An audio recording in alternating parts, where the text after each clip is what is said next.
যেদিন আসে সেদিন ওই দেখায়, প্রথম বউ যেদিন আসে সেদিন ঘোমটাটা এত দূর ছিল না। আপনি সত্য করে বলবেন, সমাজে যেটা হচ্ছে ঘোমটাটা এত দূর ছিল না যেদিন প্রথম বউ আপনার বাড়িতে আসে? ছিল না? গাড়ি থেকে নামার সময় দিয়ে আপনি দুটা চেয়ার রেখেছেন সিংহাসন, একটা বেটা বসে আছে আর একটা বেটি বসে আছে, দিয়ে বসিয়ে রেখে বলছে সরকারি মাল দেখো, আর বন্ধু বান্ধব এলে ওর বউ দেখবে, দেখে না? এ দেখো সরকারি মাল নিয়ে এসছি, দেখো। ওর মতন পাগল পৃথিবীতে কেউ আছে জি? দিন মোহর দিয়ে আমি বহু এনো দিয়ে দেখাচ্ছি সরকারি মাল, বন্ধুরা দেখো। দিয়ে ওর পাশে ননদেরা দাঁড়িয়ে থাকে, দিয়ে বলছে একটু সরাও, দেখতে পায় না, একটু সরাও, আরো দেখতে পায় না, সরাও। এই সরাইতে সরাইতে এই 2 বছর হলে সরতে সরতে এখন বহরমপুর তার এই আঁচল চলে গিয়েছে, মাথার ঘোমটা। এখন শ্বশুরকে দেখলো সে মাথায় কাপড় দেয় না। বাস্তব না অবাস্তব? সবজিওয়ালার কাছে সবজি কিনে মাথায় কাপড় থাকে, মাছওয়ালার কাছে মাছ কিনে তার পেট দেখা যায় না।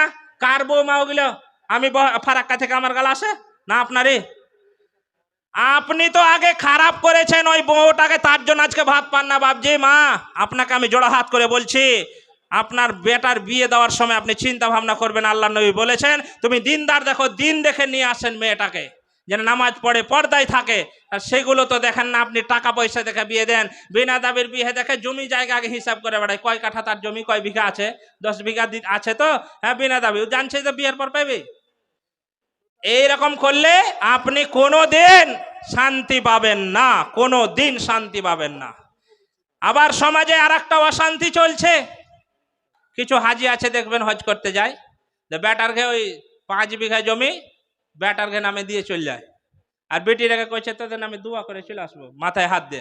এরা হারাম খোর, তোকে দোয়া করতে কে বলেছে?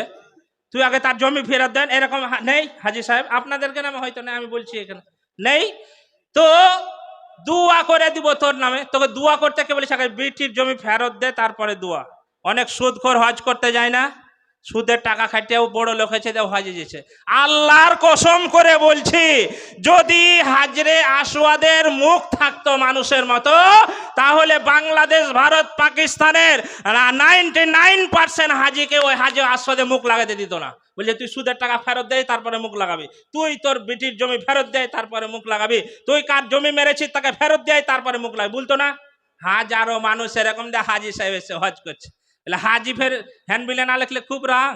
তোমার মতন হাজি, তোর হাজি ওই জিদ্দা এয়ারপোর্টে হজ মরে পড়ে আছে, দেখো গা তুমি। তোমার হজ ভারতে আসা সম্ভব নয়। বিটিকে ফাঁকি দেও, বেটার নামে জমি লেখাও, হজ করতে রব্বানা আতিনা আল্লাহু আকবার। কে তোকে আল্লাহ আকবার করতে বলেছে? হ্যাঁ, তুই বেটিকে ফাঁকি দে আল্লাহ আকবার। তোর বাটাম রেডি করা আছে তোমার লেগেও, এরকম হাজির লেগে বাটাম রেডি আছে। এই সমাজে কত অন্যায় চলছে, আপনাকে এক এক করে গুনাতে গেলে রাত পার হয়ে যাবে।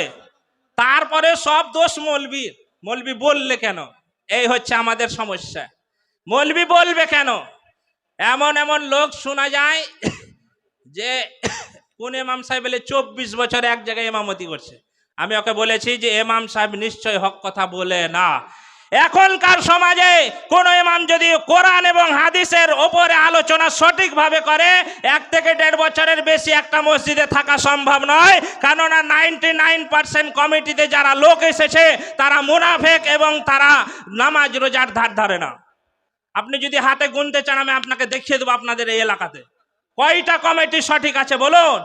যে ফজরের নামাজ পড়তে আসে না, ওই জুম্মার দিনে বৈশা মৌলবী সাহেবের হিসাব লিছে।